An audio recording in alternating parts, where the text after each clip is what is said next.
Hey guys, welcome back. Before we dive into today's video, let's go ahead and address the elephant in the room, or shall I say the bookshelves. So just a quick little life update. We did recently move, and with that comes more space, and more space means that I was finally able to take my books out of the miscellaneous little areas and put them in a more organized bookshelf, or bookshelves I should say, because I've got 3 here with plans on extending them even further. But I'm super excited about it. I have uncovered books that I totally forgot that I own because they have been out of sight and out of mind, but it was so fun, like organizing all of my cozies and my romances. Let me know if at some point you guys would be interested in a shelf tour. They are still a work in progress, but it's been really wonderful just being able to see all of my books, sit with them, visit with them. You guys are my people, so you get what I'm saying. Okay, so let's talk about the actual point of today's video, which is all about my holiday TBR. We are in the full throes of the Christmas spirit, at least in this household. Our tree is up, decorations have been strung, and I am excited to dive into all of the holiday and Christmassy books. Probably should have put my watch on silent. That's fine. Anyway, so I wanted to share with you all my holiday TBR so that way you guys could be inspired if you're still looking for some Christmas cozies, or you guys can share with me what you guys have as well, because I've only got a handful and I feel like I will probably be going through a lot more than I typically do because I do have some vacation time coming up, which means extra time for reading. So without further ado, let's go ahead and dive into the books.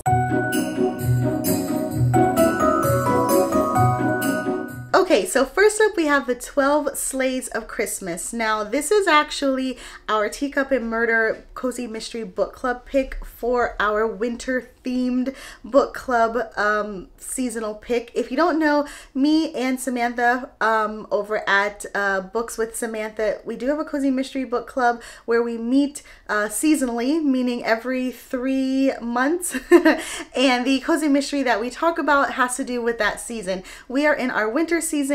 Of course, that means we wanted to go with a holiday themed book, and we chose this one, which is super exciting. The theme of it, I believe, is Christmas trees, which totally appropriate because this is the first book in the Christmas Tree Mystery series. Now, let me give you guys a little blurb, see if I can tempt you with all of this Christmassy, cozy vibes. So first up, we have our amateur sleuth. Her name is Holly, and unfortunately, Holly's fiance broke up with her 2 weeks before their Christmas-themed wedding, and so she hightails it back to her hometown, which, hold on, I have to tell you guys the name of the hometown. It's Mistletoe, Maine. Already Christmassy vibes out of the wazoo. We've got Holly, we've got mistletoe.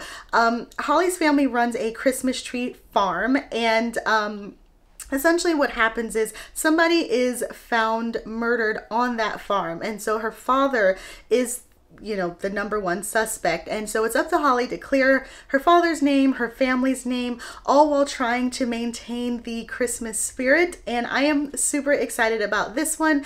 There's still time for you all to join us if you would like to read the book and discuss it with Sam and I. We actually are going to have a couple of special guests co-hosting with us for that live chat, which is going to be on December 10th. So plenty of time by the time this video comes out for you guys to pick up the book, enjoy it, relish in all of the Christmassy vibes, and then meet with us on the live show. So that's my first pick. And so my second pick that I've got, I'm super excited about because I found at the library. Let me just take it off my shelf.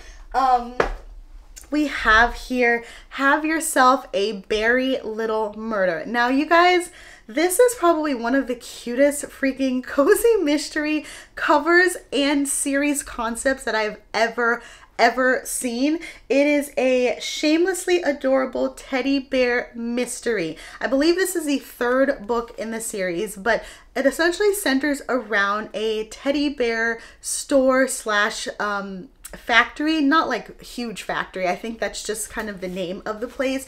And when I tell you, I saw this at the library and I'm like, I have to get this. I'm probably gonna buy a copy for myself because it's so cute, as well as the other books in this series, because nothing screams cozy like a teddy bear, you know what I mean? And like this time of year, even more so, you want to cuddle up with something. And so the concept of this is just shamelessly adorable, exactly what the name of the series says. So let me go ahead and give you guys a quick blurb about what it's about, so that you too can hopefully get wrapped up in its cuddly charm. Okay, so essentially what we've got here is two amateur sleuths. They're sisters and they actually own the Silver Bear Shop and Factory. Now what happens is that they end up winning this contest, which means that they get to have kind of like main headliner for a float in the town's annual Christmas parade. The only thing is that the parade's mascot, who happens to be the mayor, is missing. And so what that means is that we've got the sisters running around, everyone's trying to find it. Unfortunately, the mayor is discovered dead. And so the sisters really want to get to the bottom of things. Hopefully that doesn't put a damper on Christmas, especially because it's essentially right during all of the parade festivities and things like that.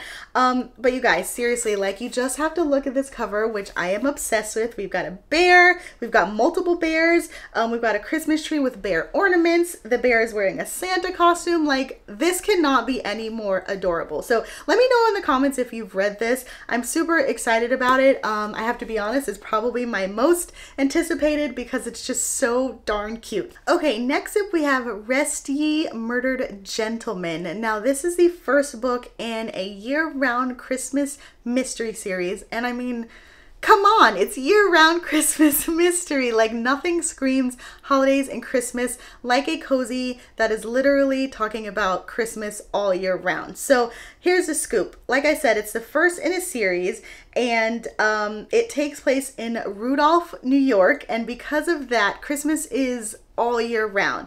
And so this December, we've got our amateur sleuth who owns Mrs. Claus's treasures, and the name of our amateur sleuth is named Mary. Oh my god, this so cute already with the Christmas puns. This one coincidentally is similar to the bear one in that it's kind of centered around a holiday Christmas parade in town. This one though, we've got a float, and what happens is that Mary is decorating for the holiday and her float is sabotaged, and unfortunately she's trying to figure out who it is, and there's a journalist in town, and so that kind of prevents Mary from doing too much finger pointing because she wants to make sure that the journalist doesn't really see any kind of friction happening in the town. Well, unfortunately, said journalist winds up dead. So we've got that mystery to solve. But I'm so excited about a cozy mystery set in year-long Christmas. Now, granted, this one is actually in December, so you've got the actual Christmas holiday coming up. But admittedly, I would be interested to read the rest of the books in the series just to see how they handle the whole year-round Christmas concept. For all I know, the author could have each subsequent book happening during Christmas time, but that would kind of defeat the purpose of it being year-round Christmas. But for this first one, like I said, I'm super excited because it takes place during Christmas time in a town that is very vehemently all about Christmas all year round. Next up, we have a Christmas Candy Killing. This is the first book in the Killer Chocolate series, and it is actually this month's Cozy Escape Club book pick. If you don't know, the Cozy Escape Club is a book club that my friend Courtney over at Cortagonist hosts, and this year, the book is not only part of the Cozy Escape book club, but it's also part of her 12 Days of Cosmas book pick. So I'm super excited. She's been doing this for a few years, and essentially you're getting all of the holiday cozy mystery-ness for the first half of the month, and so this book seems perfect to go along with that. Coincidentally, it also stars sisters, and that's really funny to me because I know that obviously that concept exists in cozies. It's just really coincidental that I've got 2 books out of a handful that both have sisters. But anyway, so this one, the sisters, they have a famous, they have a mystery bookshop that specializes in selling mystery books, but also poison-themed chocolates, which that sounds so fun because having a snack while you're reading is already one thing, but to have it kind of centered around the genre that you're selling, it's a super unique idea. Unfortunately, one of their chocolates winds up in the hands of someone who winds up dead, and so you already know with cozies, anytime the amateur sleuth or the main character runs some kind of shop and someone is found dead that has something from their shop in their hand or in their body or whatever, they always become suspect number 1, and that's exactly what happens in this one. I'm super excited about it because not only is it Christmas themed, obviously, but the chocolate aspect, and I'm really curious to see how they're going to describe this mystery bookshop and chocolate combo. I'm a super fan when it comes to kind of like jobs or shops in cozy mysteries because they can be so unique. I mean, as we see, there's one about teddy bears, and to have one that's like a bookshop / chocolate combo, I mean, how fun is that? Okay, so this last one, it's not really a one, but more like a handful from a particular author and a particular series, and I'm talking about my beloved Meg Lango series by Donna Andrews. Now, this is a very long running book series. I believe we are up to maybe book 30, if not more. I have read a lot of them, you guys, but unfortunately, fortunately, there is still a lot left for me to read, and I was going through the list. Coincidentally, a lot of them that are still on my TBR are Christmas themed, and I thought this would be the perfect opportunity for me to binge read or binge listen to a few of them because I love the audiobooks for this particular series, and the Christmas ones are just even better. So let me go ahead and just give you a rundown of some of the titles because those are my favorite ones about this series are the punny titles.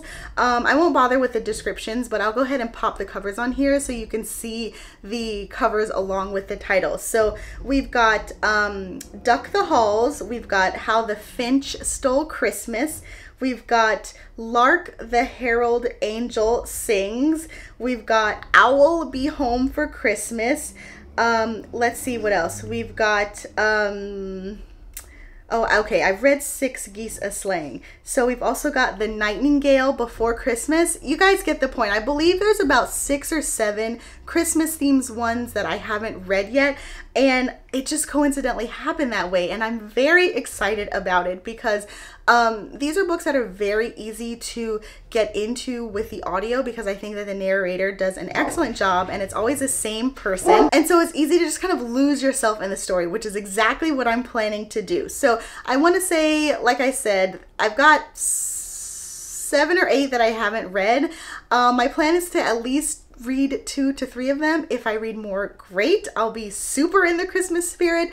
But just to kind of give you guys a lay of the land, this particular series is about a woman named Meg, and it kind of focuses on her, the crazy antics of her family. Each story is titled with a bird pun, as you can see, and animals are woven into the story somehow. Now, it's not a zoo themed series or anything like that, but usually what ends up happening is that the antics or the shenanigans involve animals somehow. For example, in one of the Christmas stories, Meg has to like run to the church in her community because someone has unleashed skunks in the nativity scene. Her grandfather is kind of like a famous Steve Irwin type, and so he's heavily involved with a lot of like animal rights and facts and stuff like that, and that's how they kind of weave it into the story. But it's so funny. It's a great cozy mystery because you do get obviously the murder and the investigation, but the way that Meg goes about it is so subtle and so natural that you can just kind of relax and know that you're along for a ride, and it's gonna be a good time. It's not gonna be like an obnoxious amateur sleuth or anything like that, and it's just so great. And if you want to know more about this series, I actually have a video dedicated to why I love this series so much. But I thought it would be the perfect end cap for my holiday TBR since, like I said, this gives me an audiobook narration option, and I've got multiple books in this series that are Christmas themed specifically in order for me to binge read. Okay, so there you guys have it. That is my holiday themed roundup of cozy mysteries that I plan to, or at least hope to get to this season. Let me know if you have read any of these, as usual. If so, what you thought about them, and let me know what is on your holiday themed TBR. Granted, this video is very specific to cozies because I do plan to read a lot of those, but I do enjoy a nice romance holiday novella or rom-com as well. So if you have any suggestions for that, let me know. And if you would like for me to do a video with rom-com or romance novellas that are Christmas themed, I can do that as well. So thank you guys all for watching. If you enjoyed this video, please like and subscribe. In the meantime, happy reading, and I will talk to y'all later. Bye!